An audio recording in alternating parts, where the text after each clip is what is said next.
Such a joy to be with you this morning. Tena fifaliana lehibe ny miaraka aminareo amin'ity maraina ity. And I want to bring you greetings also from my church, Common Ground in Cape Town. Dia te hitondra ny fiarabana avy amin'ny fiangonana misy ahy any amin'ny fiangonana Common Ground any Cape Town ihany koa. We love you guys and we pray for you, and it's so happy that we get to partner together in serving Jesus. Dia tena tianay nareo ary faly zahay hoe miara-miasa isika amin'ny fanomponan Jesosy. I'm going to ask my special Luke 2.0 to read 1Petera1 verse 3 to 9. Dia angataka ny Luka 2.0 ako amaky ao amin'ny Petera voalohany toko voalohany andininy fahatelo ka hatramin'ny fahasivy. Petera voalohany toko voalohany andininy fahatelo ka hatramin'ny fahasivy. Isaorana ny Andriamanitra rainy Jesosy Kristy Tompontsika izay niteraka antsika indray araka ny haben'ny famindrapony ho amin'ny fanantenana velona tamin'ny tsanganan Jesosy Kristy tamin'ny maty, ho amin'ny lova tsy mety simba, tsy misy loto, tsy mety levina, voatahiry any an-danitra ho anareo, izay arova ny herin'Andriamanitra amin'ny finoana ho amin'ny famonjena efa vonona haseho any aparany. Izany no iravoravonareo na dia ampalahelovina vetivety ankehitriny amin'ny fakapana maro samihafa aza ianareo, raha tsy maintsy hisy izany mba ho hita ho fiderana ny voninahitsy ary fankalazana ny fizahan-toetra ny finoanareo, ho fankalazana ny fizahan-toetra ny finoanareo, izay tsara lavitra noho ny volamena mety ho simba na dia voazahan-toetra tamin'ny afo aza.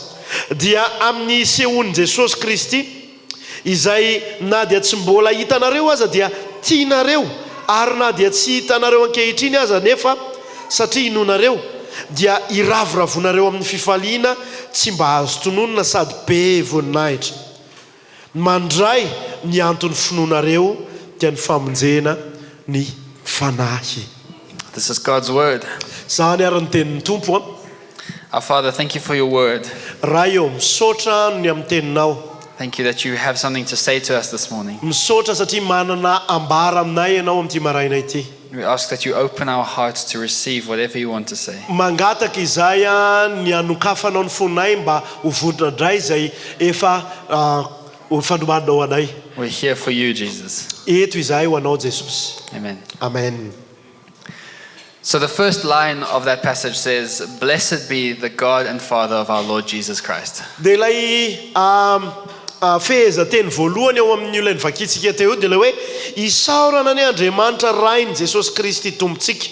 If you were writing a letter to a persecuted church, I hope you would start the same way. Raha ohatra ka ianao no andeha hanoratra taratasy ho ana fiangonana izay tratran'ny fanenjehana dia za koa mieritreritra hoe ho tahatahaka an'izay ny anoratanao azy. Because Peter was writing to a church facing persecution. Satria Petera teto any dia nanoratra tamin'ny fiangonana izay miaritra fanenjehana. They said to Peter, "What's going on? Life is really tough. There's a lot of persecution." Ozy izy zareo tamin'ny Petera hoe Petera ahoana e, tena be dia be ny fanenjehana amin'izao, tsy maintsy mandeha koa nefa ny fiainana. And so Peter wrote this letter to help them understand what they were facing. Dia iteo Petera no nanoratra n'ity taratasy ity hanampy an'izy ireo mba hatakatra. And he starts off with, "Blessed be God." Dia nanomboany azy izy nareo dia ilay hoe isaorana ny Andriamanitsika. What a great place to start. Tena toerana mahafinaritra hanomboany zany. But he actually says it in an interesting way. Ary ny filesahany anazy dia amin'ny fomba tena mahaliana. Because he says, "Blessed be the God and Father of our Lord Jesus Christ." Satria ozy izy hoe isaorana ny Andriamanitra rainy Jesosy Kristy Tompontsika. Because God is not just our God. Satria Andriamanitra tsy hoe Andriamanitsika fotsiny. He's actually the God of our Lord Jesus as Fa well. izy ihany koa dia Andriamanitra ilay Tompo Jesosy Kristy Tompontsika. Jesus was fully God, but he was also fully man.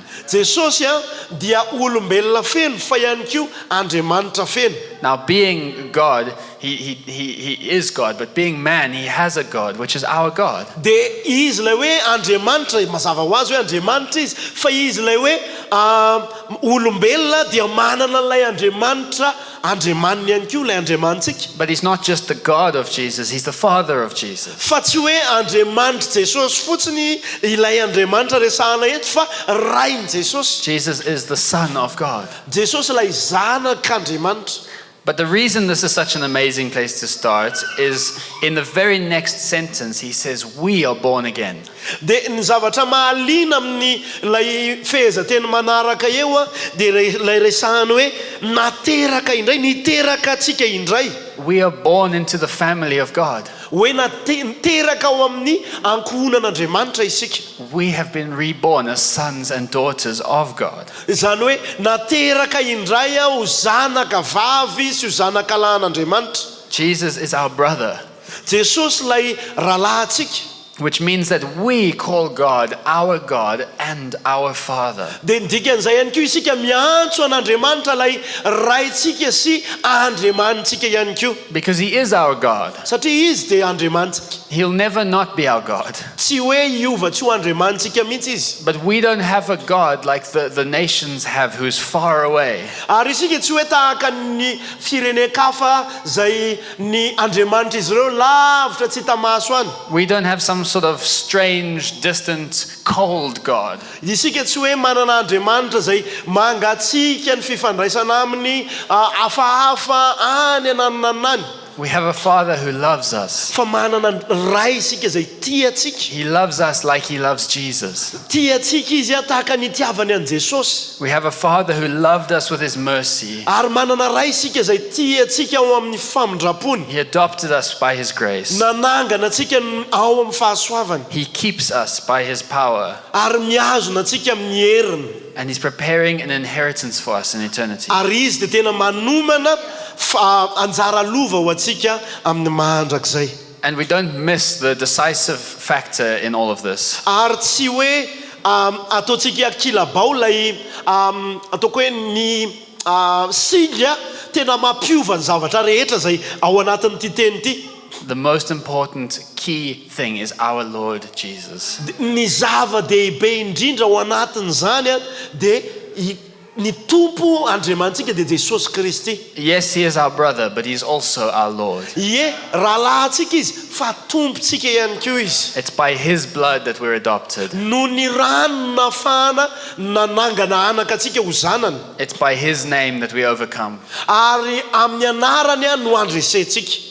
He is our brother and our Lord. Izy dia rahalahintsika sady tompontsika. He is the Son of our God and Father. Ary izy dia ilay zanaka lahin'Andriamanitra raintsika. It's a beautiful place to start this letter. Ary tena toerana mahafinaritra mihitsy hanombohana an'ity epistily ity zany. You can read from verse 3. According to his great mercy, he has caused us to be born again. Ie, izay isaorana ny Andriamanitra rainy Jesosy Kristy tompontsika izay niteraka atsika indray araka ny haben'ny famindrapony ho amin'ny fanantenana velona tamin'ny nitsanganan'i Jesosy Kristy tamin'ny maty.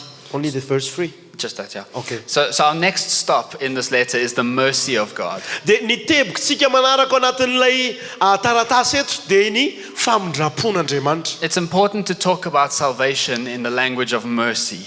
Tena zava-dehibe ilay miresaka ny famonjena amin'ny fampiasana ny voambolana hoe famindrapo.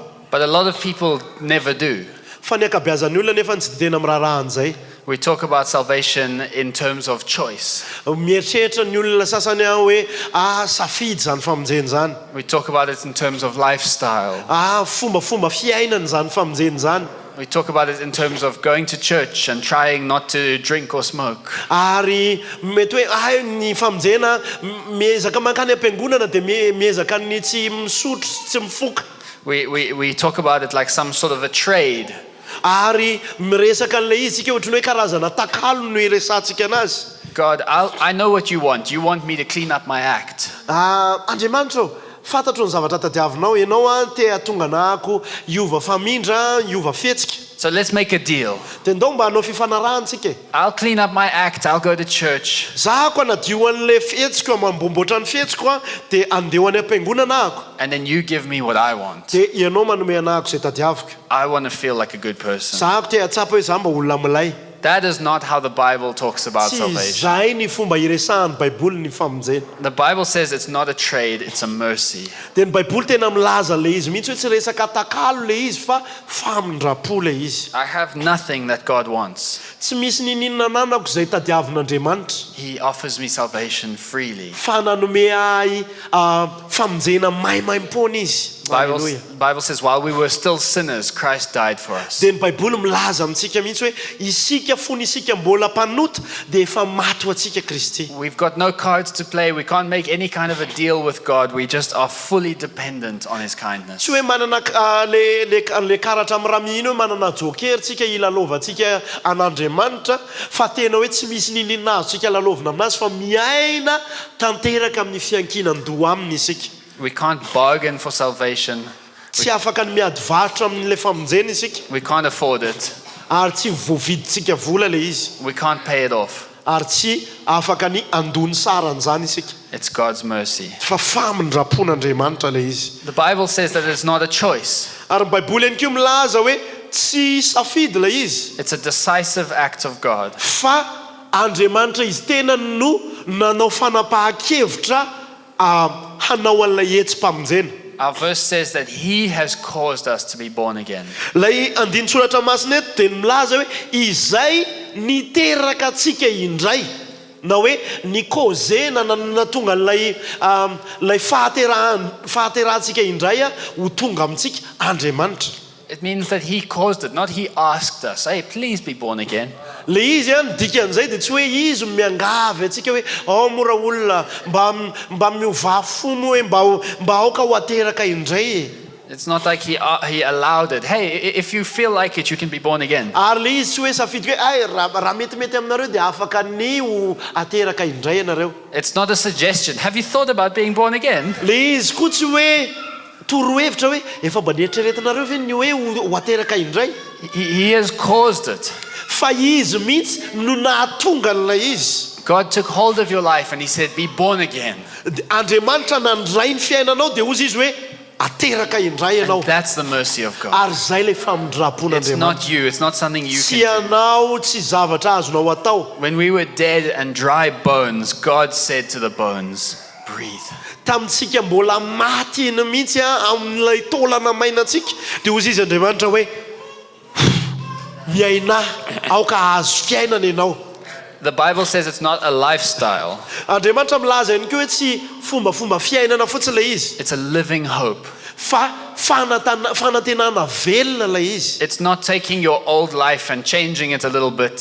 le izy tsy hoe lay fiainanao taloha dia ino no entinao a dia ovaovana kely fotsiny Some new paint on the outside of the house. ohatrany hoe zavatra lokoina ety ivelan'lay ohatrany hoe ivelan'ny trano ohatra It's a complete change. The old is gone and there's a new life. fa fiovana feno lay izy lasany taloha dia misy vaovao indray tonga The Bible describes it as putting off your old self. ny baiboly dia milaza an'izay mihitsy hoe esory lay tenanareo fahiny Putting on the identity of Christ. dia apetao amin'ny tenanareo lay fihizina ao amin'ny Kristy na ny maha-izy atsika ao amin'ny Kristy It's not a lifestyle adjustment. It gets to the heart. le izy tsy hoe amboarina fotsiny ny fiainana mbo amboarina fa tena miditra ny anatin'ny fohany mihitsy le izy You were dead. Now you are born again. enao maty teo aloha zao enao ateraka indray Can read verse 4.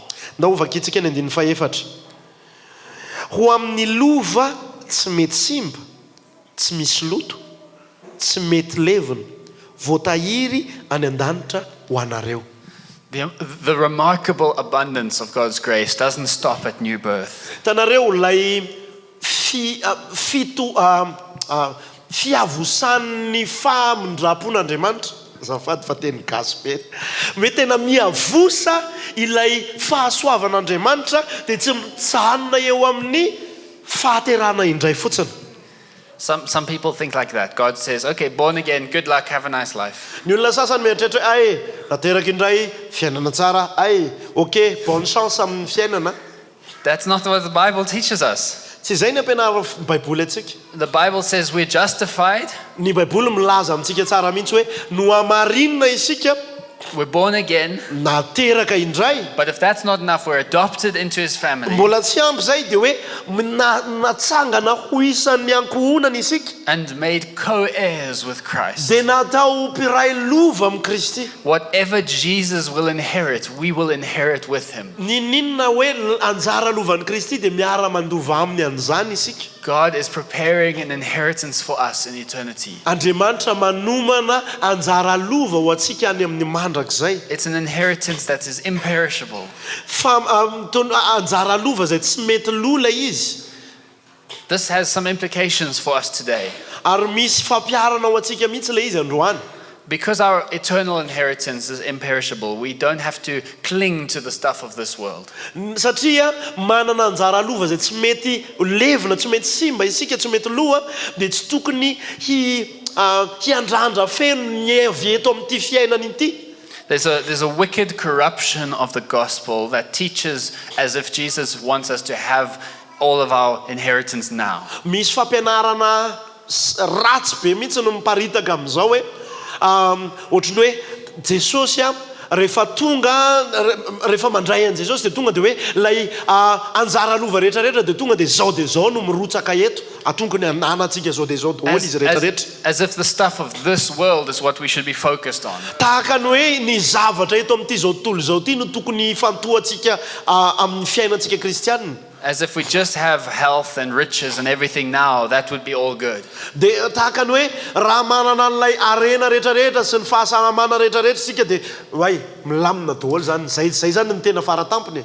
But this is not what Jesus promised. Fa tsy zay ny nampanantenan'i Jesosy. Jesus said in this world we will have troubles. Jesosy nampanantena mihitsy hoe amin'izao fiainana zao no ahitantsika olana na hoe ahitantsika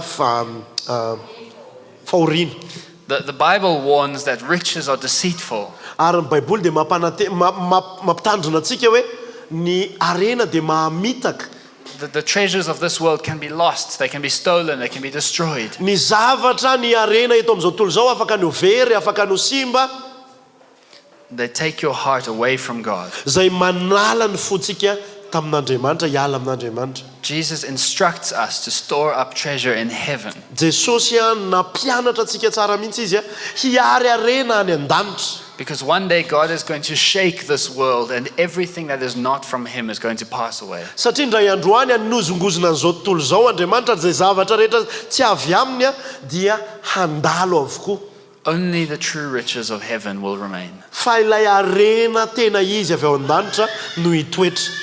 The second implication is because our eternal inheritance is in heaven, we should invest in our heavenly Dia reward. ny faharoa ao anatin'ny fampiarana an'izay voaresaka izay dia satria any an-danitra lay azo antoka ny arenantsika dia tokony hanao investissement ho any amin'izay arenantsika any an-danitra izay isika na hoe hanao petraka. Zay moa zany amin'ny teny malagasy hoe hanao petrabolany amin'ilay arena any an-danitra isika. There's so many ways we can waste the stewardship that God gives us. Misy fomba maro samihafa andanitsika amin'ny tsizidikany an'ireo zavatra izay nitokisan'Andriamanitra atsika. I want to talk about just 3. Zavatra anankitelo ako no resahako. God has given us material resources. Andriamanitra nanome antsika zavatra ara-materialy, mety hoe resaka ara-bola angambany zany no resahana eo. I'm talking about things like our bodies, our finances, our toys. Ny vatatsika, ny volatsika, what was the last? Toys. Ny kilalao atsika, zavatra mahafinaritra atsika reny. Ohatrany hoe itsy telefony itsy. God has given us time. Andriamanitra ihany koa nanome antsika fotoana. And God has given us relationships, Dia people. Andriamanitra ihany koa nanome antsika olona, fifandraisana.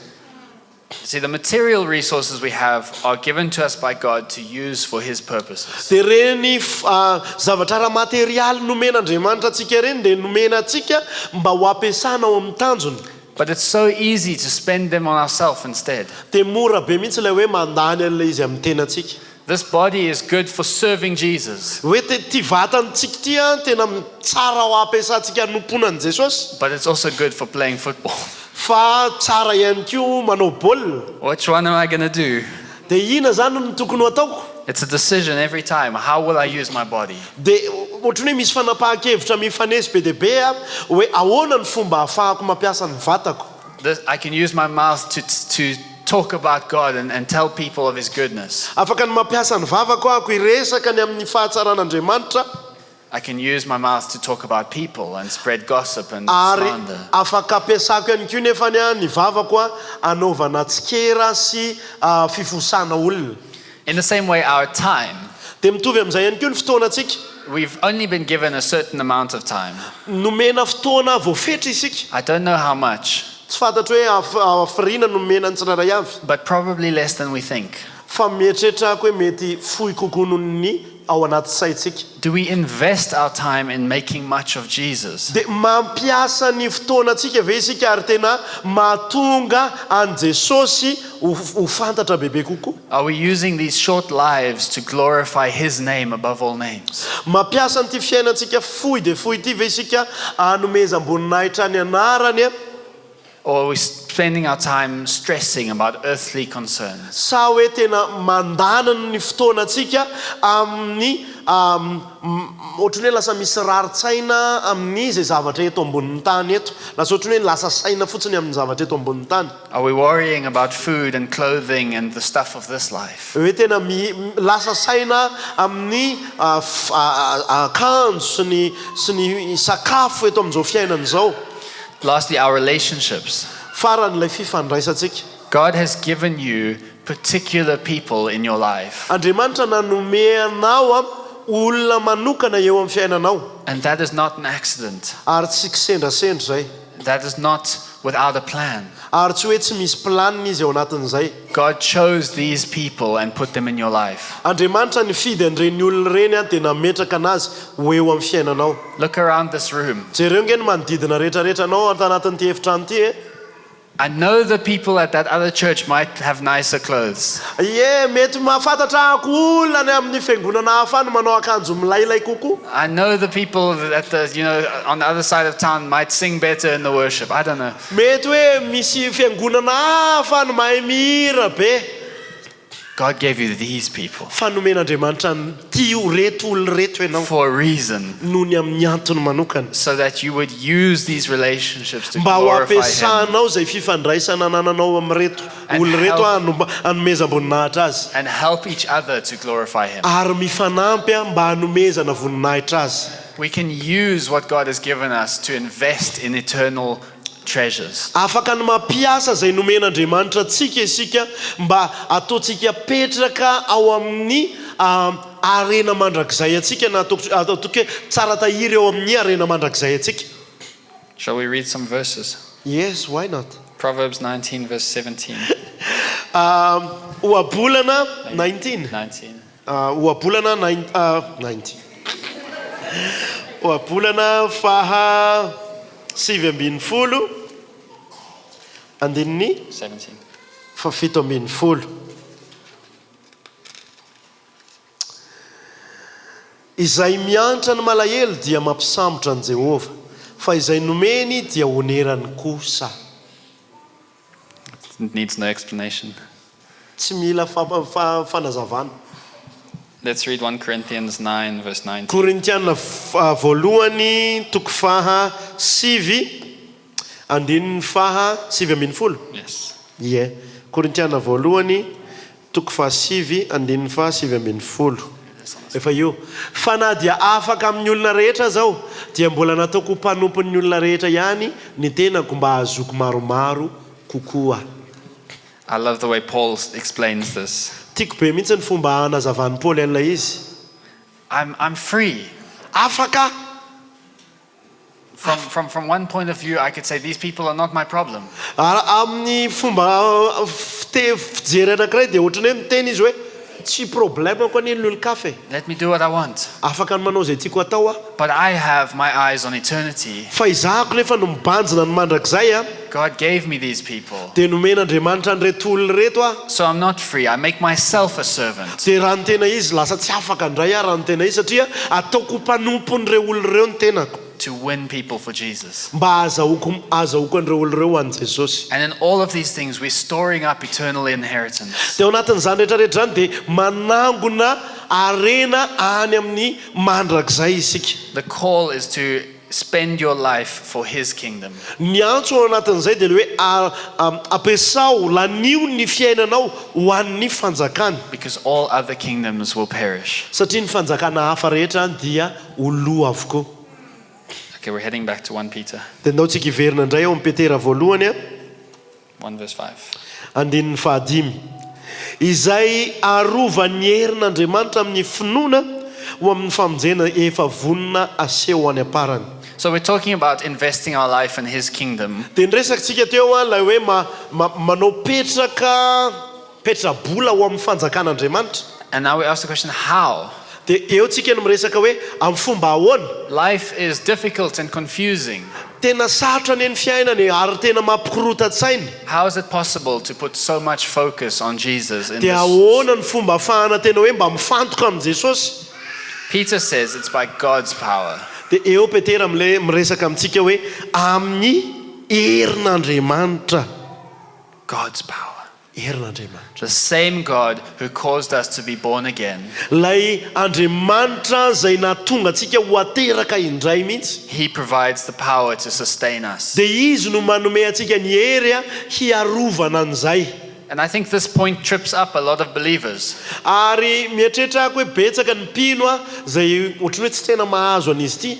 Even when we accept that salvation is by grace alone, Ny hoe na dia manaiky ary sika hoe ny famonjena dia avy amin'ny fahasoavana rery ihany, by faith alone, amin'ny finoana rery ihany, in Christ alone, ao amin'ny Kristy rery ihany. we say yes, yes, yes to those things. Dia hozy isika hoe ye zay mihitsy. Then we turn around and say, okay, by faith alone, but perseverance is by works alone. Dia avy eo tsika hoe amin'ny finoana rery ihany fa lay faharetana aminahako rery ihany. No. Tia.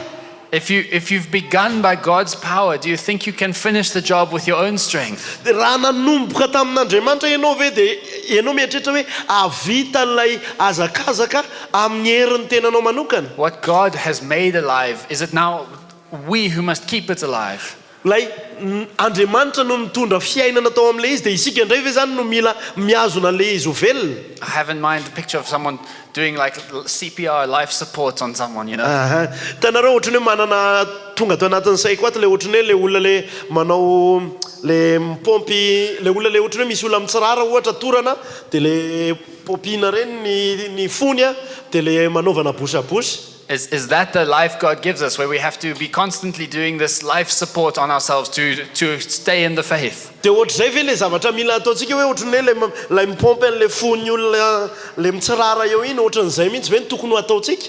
No, we're sustained by His power. Isika dia hazon'ny heriny.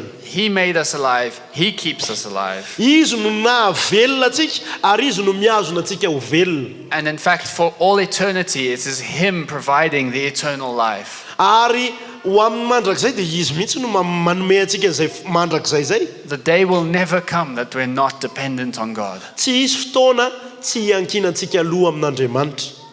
By God's power, says the verse, we are guarded. Dia araka le voalaza amin'ny andininy hoe arovan'ny herin'Andriamanitra isika. What this means is it's true that there are powers that would try to take us away from God. Ny resahana dia hoe mety marina le hoe miezaka maka hery avy amin'Andriamanitra isika. We're guarded from something. Dia arovantsika amina zavatra hafa le izy. The world, the flesh, and the devil would challenge us if they could. Izao tontolo zao ny nofo devoly dia hiezaka ny hakan'io. They want to see us fall away from God. Tia hitantsika ilavo ao amin'Andriamanitra mihitsy ilavo ao amin'Andriamanitra isy ny devoly na ny reo telo reo rehefa vatsika anankitelo. But we're guarded by God's power. fa isika nefany dia arovany herin'Andriamanitra. So we don't fear the world. Dia tsy matahotra an'izao tontolo izao isika. What can man do to me? Inona kay ny azon'izao tontolo izao atao amiko? We don't fear those who can kill the body Tsy matahotra izay olona afaka ny hamono ny tena isika. because we trust in a God who raises the dead. Satria mahatoky ilay Andriamanitra izay afaka manangana ny maty. We don't fear the flesh. Tsy matahotra ny nofo ihany koa isika. Temptations may come, Mety ho tonga ny fakapanahy, but Jesus has given us a new heart. fa Jesosy manome antsika fiainam-baovao. Our new heart has new desires. Ilay fo vaovao dia manana faniriana vaovao. The heart that Jesus gives us wants to make Jesus happy. Ilay fo izay nomeny Jesosy antsika dia the heart that The heart that comes from Jesus wants to please Jesus. Ilay fo nomeny Jesosy antsika dia te anao izay akasitrahan Jesosy ihany koa. We have God's power to flee from temptation. Dia manana ny herin'Andriamanitra tsika andosira antsika an'ireny fakapanahy samihafa ireny. We have God's power to stand firm in trial. Dia manana ny herin'Andriamanitra ihany koa isika ahafahantsika mijoro mahitsy sy mijoro tsara. And we do not fear the devil Ary tsy matahotra ny devoly ihany koa isika. because the accuser cannot bring any accusation against God's elect. Satria ilay mpiapanga tsy afaka nitondra fiampangana amin'ny voafidin'Andriamanitra. Christ has justified. Kristy no efa nanamarina. Jesus intercedes for us before the throne. Jesosy izay mifona ho antsika eo amin'ny seza fiandrianany iray. We are counted righteous forever. Ary no isana ho olo marina mandrakizay isika. It is by God's power that we are guarded. Zay ilay herin'Andriamanitra izay miaro antsika. Peter also says we are guarded through faith. Dia i Petera ihany koa milaza amintsika hoe arovana amin'ny finoana ihany koa isika. Because our faith in God is the right response to his work. Satria ny finoantsika an'Andriamanitra zay no valiny mety amin'ilay asa ataon'Andriamanitra amintsika. We put our faith in the finished work of Jesus. Mametraka ny finoantsika amin'ilay asa vitan'i Kristy isika. And we are guarded by his power. Dia arovany herin'Andriamanitra. But Peter is about to turn the focus of this passage. Dia eo i Petera manomboka te hiala amin'ilay fifantohana amin'ilay zavatra voaresany teo. So he wants us to see something. For what are we being guarded? Dia tiano ho aseho antsika hoe avy amin'inona ka isika no inona no zavatra hiarovana antsika. Anondraso aloha arovana amin'inona isika. Azonareo ve? Arovana amin'inona isika. Zay ngamany. He says we're being guarded for a salvation ready to be revealed in the last time. Dia hozy izy hoe lay famonjena izay ho ambara aseho any aparany. Now what does that mean? Inona ny dikan'izany? I thought we were already saved. Za mieritreritra hoe efa voavony isika. We are. Ye, But there's salvation and there's salvation. fa misy famonjena dia misy famonjena.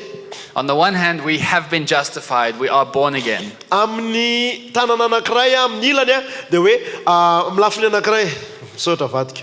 Amin'ny lafiny anankiray dia nateraka indray tsika voamarina isika. Because of Jesus, we have assurance. Nohony amin'i Jesosy sika dia manana an'izay antoka izay. But on the other hand, we still live in this broken world. Dia amin'ny lafiny anankiray ihany koa dia mbola miaina amin'ity tontolo vaky sy mba ity isika. We cannot yet see God face to face like we were made for. Mbola tsy mahita an'Andriamanitra mivantana isika tahaka an'ilay nanamboarany antsika tany am-boalohany. We still experience sin and sickness and suffering. Dia mbola miaina aretina sy irofiry sy zavatra maro samihafa isika.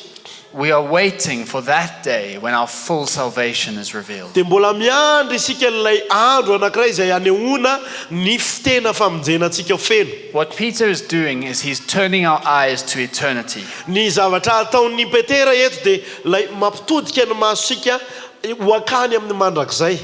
We've been made alive by God, but we're looking forward to our full eternal salvation. Natao velona ao amin'Andriamanitra isika fa mandeha ihany koa mitodika amin'ilay eo alohantsika dia ilay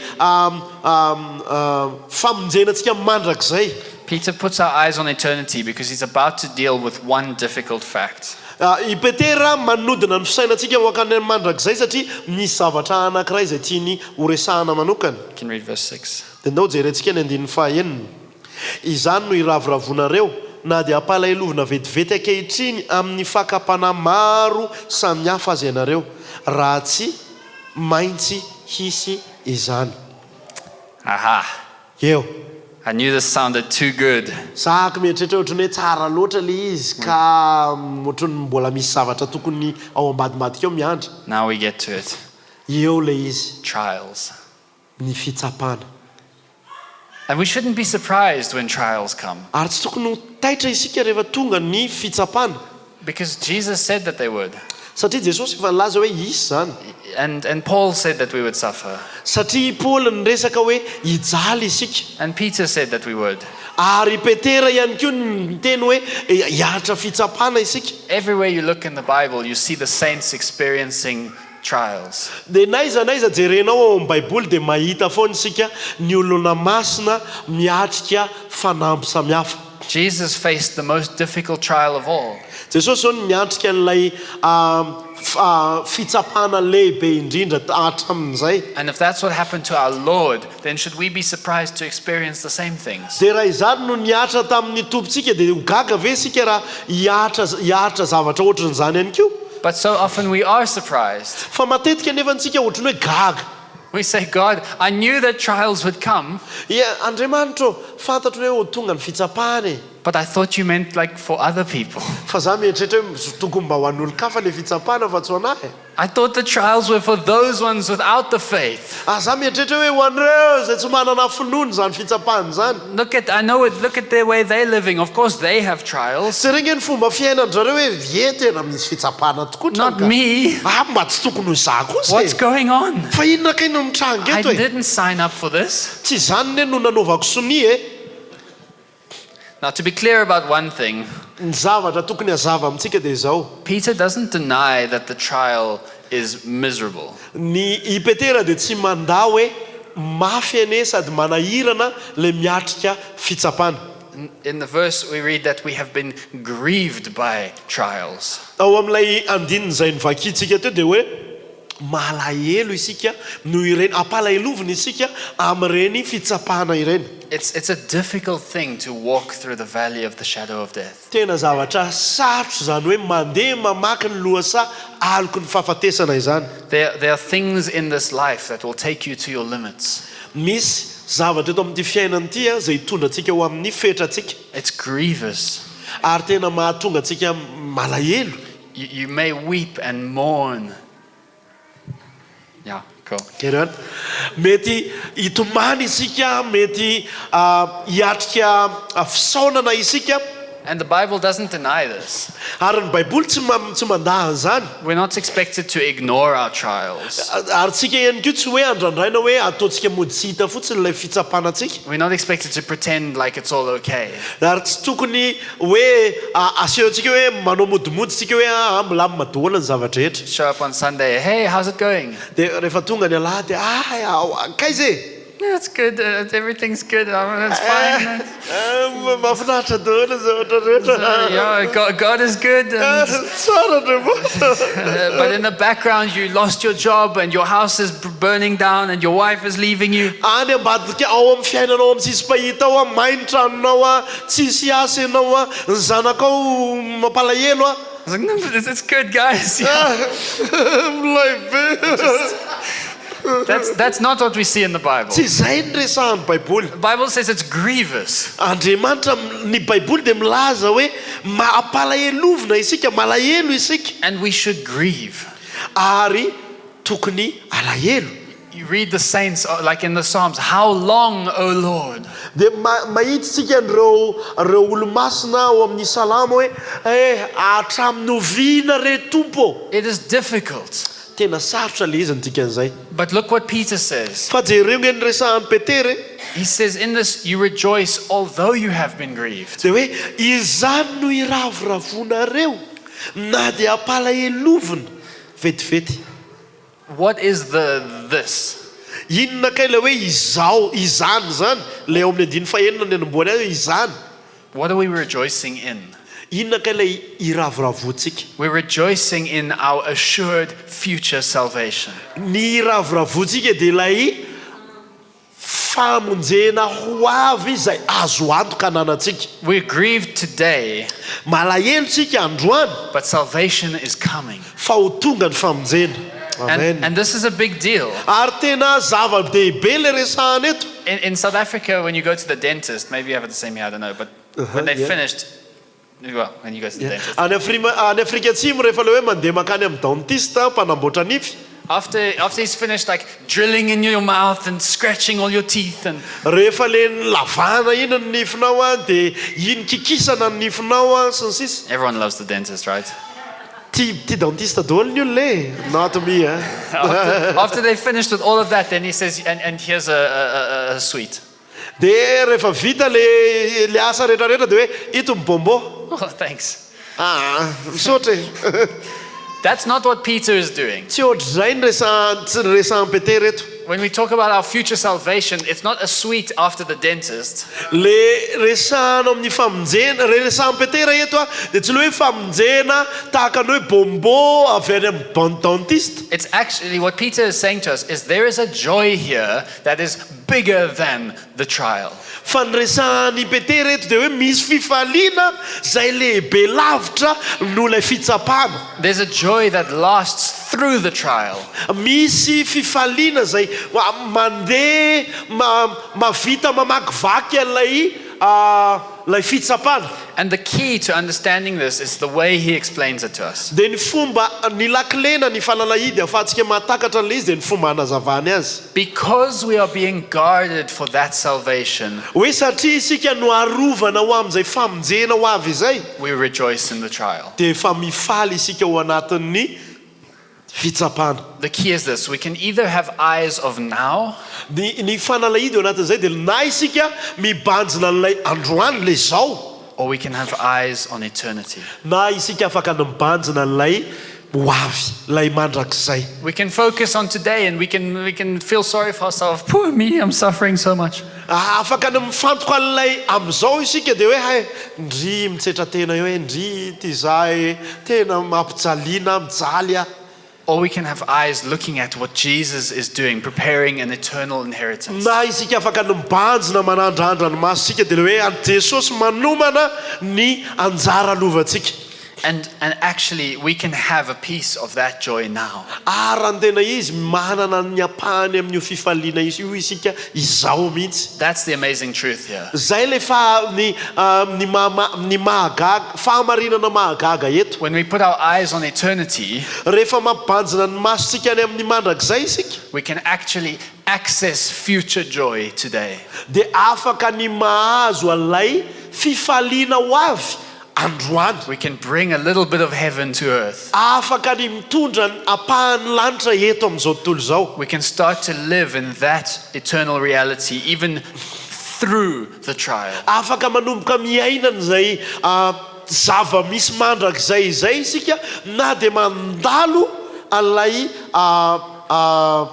fitsapana eto. But Peter actually goes even further than that. Ary Petera raha mbola mandeha mihoatra an'izay. Please read 6 and 7. Donc vakintsika ny 9 sy ny 7 hoe izany hoe ravoravoana na dia ampalailovina vetivety ankehitriny amin'ny fakapana maro samihafa aza ianareo raha tsy maintsy isy izany mba ho hita ho fiderana sy voninahitra ary fankalazana ny fizahan-toetra ny finoanareo izay tsara lavitra noho ny volamena mety ho simba na dia voazahatoetra tamin'ny afo aza dia amin'ny sehon'ny Jesosy Kristy. He speaks about the testing of our faith. Miresaka izy eto ny fizahan-toetra ny finoantsika.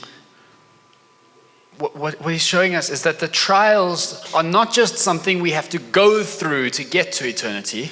Ny zavatra resahana eto a dia tsy hoe ny fitsapana dia hoe tsy maintsy zavatra ino no lalana lalovanao mandra-pahatonganao any amin'ny mandrakizay. The trials are actually directly contributing to our joy. Fa ilay fitsapana mihitsy ara no mandray anjara amin'ny fifalitsika. Just think about that for a second.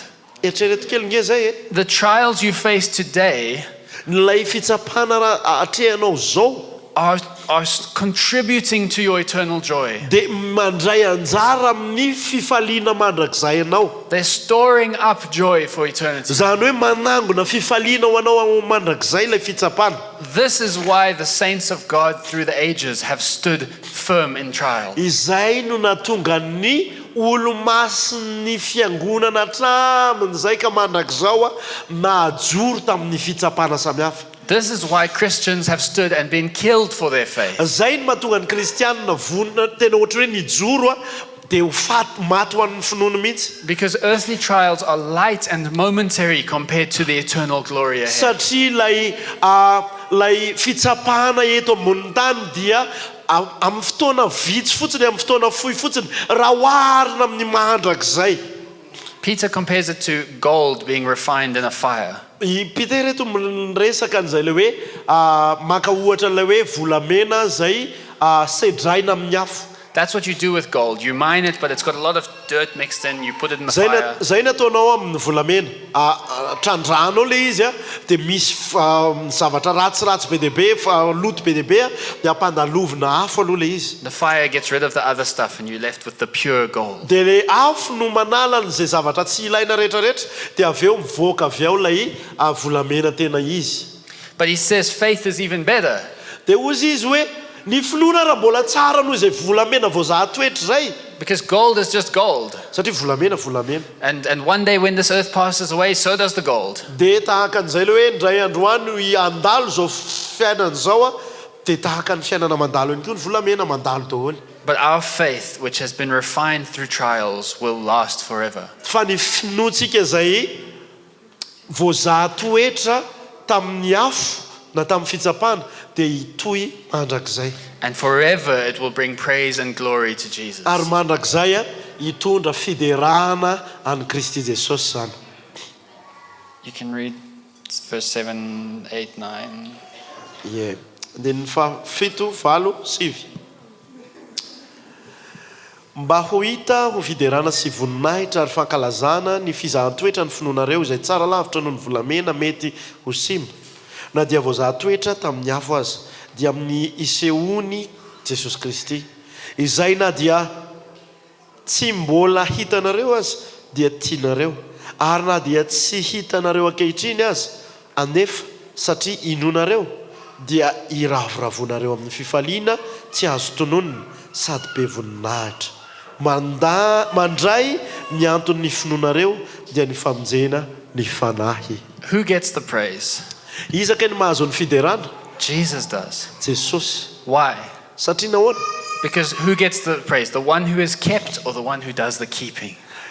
Izaka no mahazo an'ilay voninahitra sy fiderana? Lay tazomina ve sa lay miazona? Sometimes we walk through a trial and we get to the other side, we want to feel proud of ourselves. Nandraitsika ohatrany hoe rehefa avy nandalo an'ilay fitsapana iny dia vita ilay fitsapana dia ohatrany hoe miseho milaitsika amin'ny tenantsika. I made it. Yeah, vitako ilay izy. You were kept. Ianao anie ka no azoniny. And when our eyes are on eternity, we see this truth that He is keeping us. Ka rehefa any mandrakizay ny masontsika dia hitatsika hoe aika izy kay no niazona antsika. So all the glory goes to Him. Ka ny voninahitra rehetra dia miverina ny aminy. And every trial we walk through is just adding glory to glory for Him. Dia ireo fitsapana zay mifanesy eo amin'ny fiainantsika dia manampy voninahitra maka amin'ny voninahitra ho azy. So we rejoice in trial. Dia mifaly isika eo anatin'ny fitsapana. Because our life's goal is to glorify Him. Satria ny tanjon'ny fiainantsika dia ny hanome voninahitra azy. And we will inherit with Him. Dia hiaraka handova aminy isika. So it's all adding up to this eternal joy. Zany hoe manampy an'ilay fifaliana mandrakizay mihitsy ilay izy. He gets the glory, we get the joy. Azy ny voninahitra, atsika ny fifaliana. So I have one last question to answer. Dia fanontaniana anankiray farany tiako apetraka amintsika ho valitsika. How do we live in light of these things? Ahoana kay ny ainatsika amin'ny fiainantsika amin'ny fitsilovan'io tenin'Andriamanitra resahana teo io? Well, that's actually the question that Peter answers in the rest of the letter.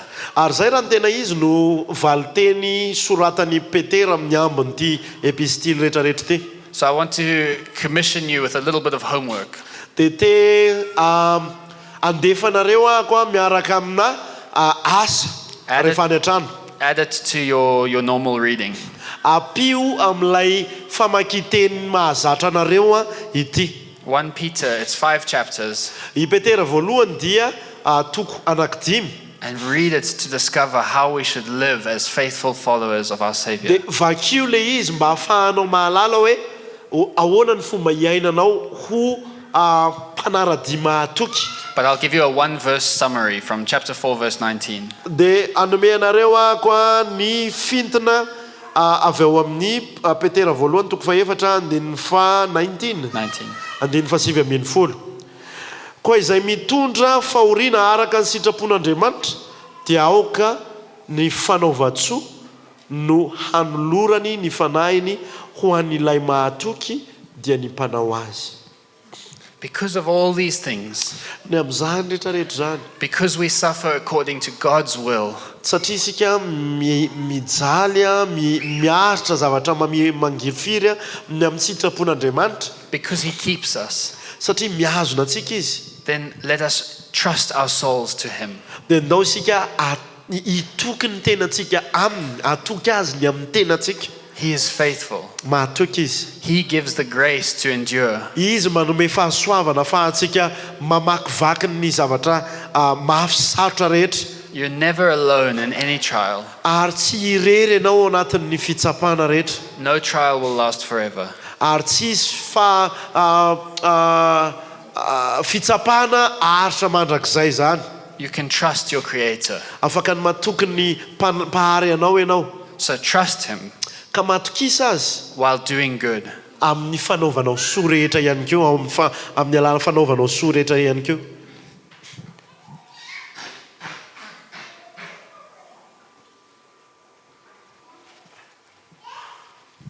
Trust Him while doing good.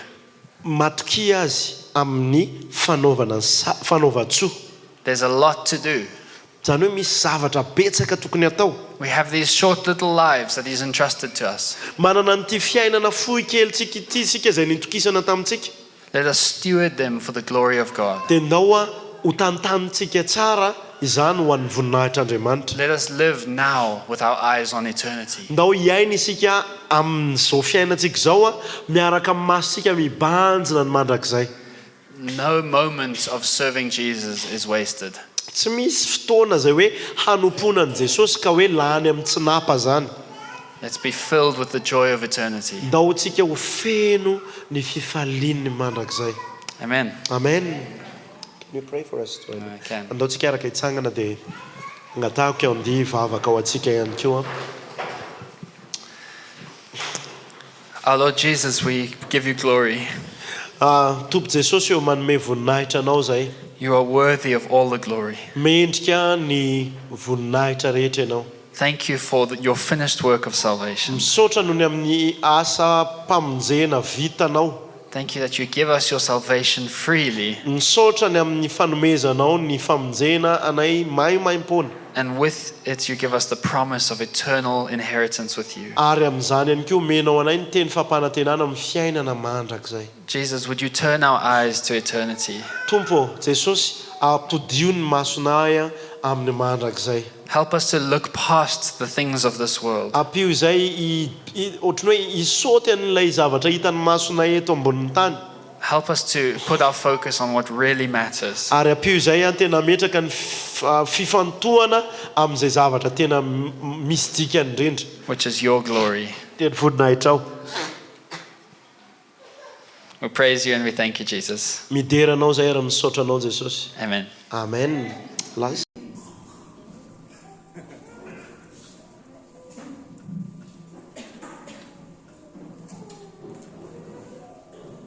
Misaotra ny anditsika, misaotra ny tojo ny teny sy nandika ny teny ho antsika. Tena mahaviza-dansy, afaka iainana hoentina tsara amin'ny fiainana ny teny izay nizaraina, mangataka ireo mpitendry ao aman'eno sy ny sy ny mpitaka fiderana hoe tian'oloana anao hira anankiray tsika entsika manana fotoana fa mialohan'izay aloha dia andaotsika hiary hivavaka anana fotoana kanaina kely i pasteur Tojo mianakavy amin'ity tapabolana fa eo amin'ny tapabolana eo anokarapitso ka hatramin'ny fa 20 ny volana Novambra anoany dia andaotsika hivavaka amin'ny tompo mba tena afaka anana fotoana tokoa izy anovozana indray ao amin'ny tompo hery vaovao hery ho an'ny vatana, ho an'ny saina, ho an'ny fanahy ahafahany manohy ny asa fanompona eto anivon'ny fiangonana sy amin'ny sehatra maro isan-karazany dia antsy ny tompo azy dia hivavako amin'izany tsika aorinan'izay dia anao iraray sa dimy vavatsika Andriamanitra makasitraka ny amin'ny teny nomenao anay mampitodika anay bebe koa any aminao, mampitodika anay ny amin'ny mandrakizay ary mitondra fifaliana ho anay na dia ao anatin'ny ady azy izay indraindray na dia ao anatin'ny fakampana sy mifizan'ny toetra maro isan-karazany izay tsy maintsy misy ary izay dia misaotra fa be voninahitra ny ao ambadika izany ny famonjena menao anay ao anatin'izany famonjena ifandraisinay fa ny famonjena ihany koa izay avalinao asetrinao reny fizantoetra reny fitsapana izay misy eo ireny dia misaotra fa mampitodika any amandrakizay ianao ary misaotra fa mampirisika anay ianao anandona rakitra soa any amin'ny fonenanay mandrakizay misaotra anao koa zay ny amin'ny ampitandrina anay izay afaka hiala sasatra kely ao anatin'ny andro vitsivitsy tsy izy ihany fa isy ny ampona ny manomkarapitso dia misaotra anao satria fahasoavana ho azy zany fa fahasoavana ho anay ihany koa ny afaka hoe mivavaka ho azy ny afaka hoe mivavaka amin'ny famatsiana ho azy ao anatin'izany dia mivavaka izay zay so mba ianao ny tena hoe anome azy ny ampy rehetra ho an'ny saingy ho an'ny vatany ho an'ny fanahy raha tena amelombelona azy zay ianao Jesosy amelombelona ny ankonany afaka hifantoka bebe koa aminazy aminao ihany koa izy ao anatin'ny andro vitsivitsy izay ahafahany manao an'izany dia ianao ani Jesosy ampitombo ny fifaliany ianao ani Jesosy hiazona azy hiaro azy ho anay rehetra ihany koa amin'ny herinandro eo diavana ity dia tena hoe ny fitiavanao fahasoavanao amenao anay ka na inona mety ady atrehana na inona mety olana izy eo dia amin'ny fifaliana no andraisana izany satria tsy maintsy miseho redy fa fandresena mambadika izany ho anay ho an'ny mandrakizay nay makasitraka tompo amen. Ataontsika ty raha anankiray faran'ity avy amin'ilay toriteny teo hoe mino ny lanitra tsika mihitsika hoe misy ny lanitra dia hibanjina an'izany tsika na dia eo ary ny fahoriana mandalo eto amin'ity fiainan'ity dia hibanjina ny masotsika amin'izay ho avy isika zany sady zany zany mihitsy ao ary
Chiza, I'm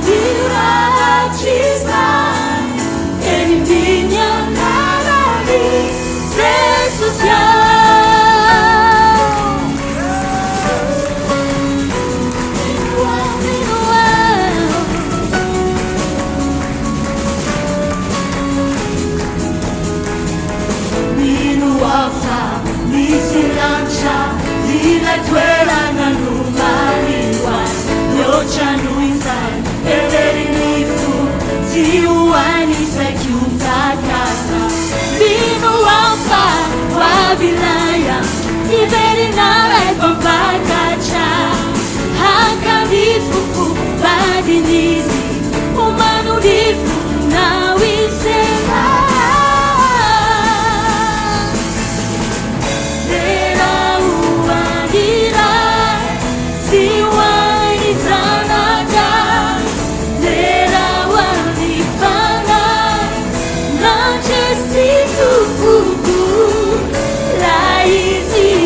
Chiza, andila chiza, endinya narani,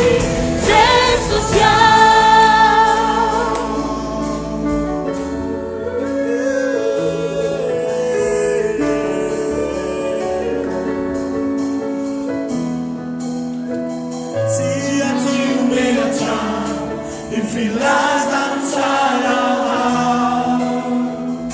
Ahora muro andavaku, like la musica la Sia tiu menacha. Sia tu menatra, infilas danzara. Ahora muro andavaku, la musica la sia tiu menacha. Sia tiu menacha, infilas danzara. Ahora muro andavaku, la musica la kunera wanaurilai. Era uanilai, siwani sanaka. Era wanifanga, nachesni tumbuku.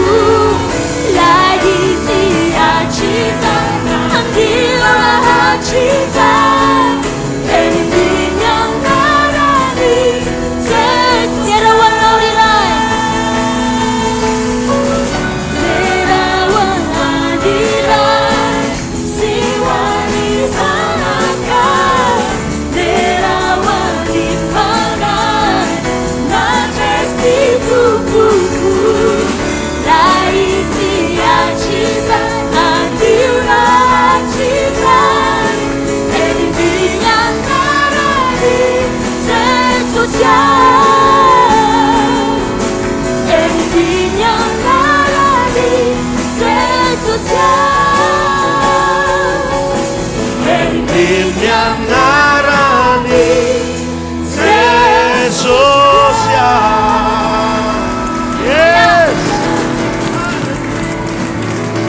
Raisika nitsodrano ho amin'ny fanahinareo ani ny fahasoavan'i Jesosy Kristy tompo. Amen. Ao amin'ny ditesy kafe sy ny jus sy ny rehetrarehetra dia tahitoko daholo banjina ny masosika amin'ny mandrakizay isika ary mametraka ny petraka rehetrarehetra ao amin'ny zamanan'izay. Tahin'Andriamanitra.